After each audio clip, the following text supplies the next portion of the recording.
Hello students, today we'll learn about the nomenclature of the organic compounds. So usually there are two systems of nomenclature. The first one being the common system, or also known as a tribal, and the second one being IUPAC system of nomenclature. So in this we'll learn about the IUPAC system of nomenclature. In this system of nomenclature, the organic compound contains three parts: the word root, suffix and the prefix.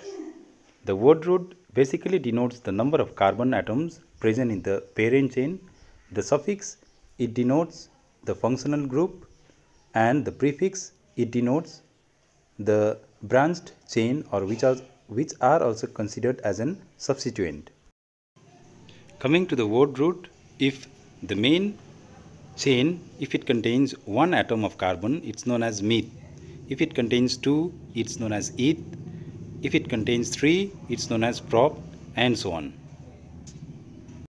Now coming to the suffix, usually there are two suffixes.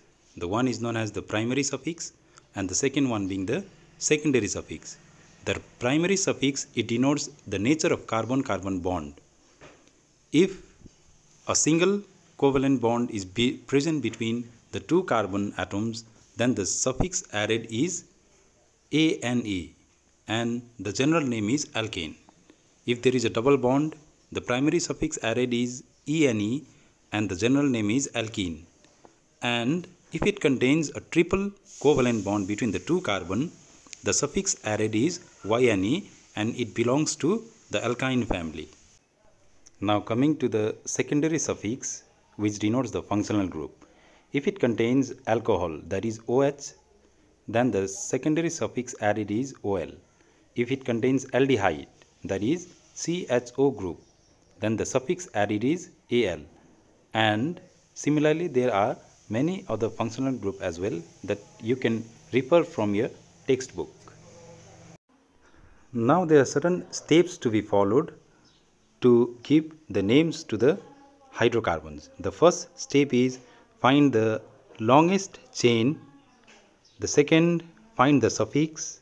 The third, give the position to every carbon atom in the main chain and put the names together as prefix plus root plus the suffix. So let us try to name this organic compound. So first you select the longest carbon chain. Here I have 1, 2, 3, 4 and 5. 5 carbon atom, and there is a presence of a functional group alcohol OH, and name this chain in such a way that this functional group get the least number, that is number 2.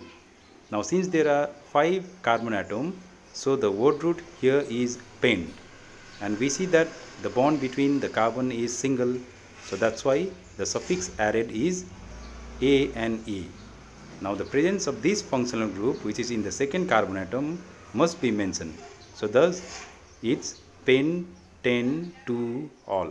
So this is how we name the organic compounds.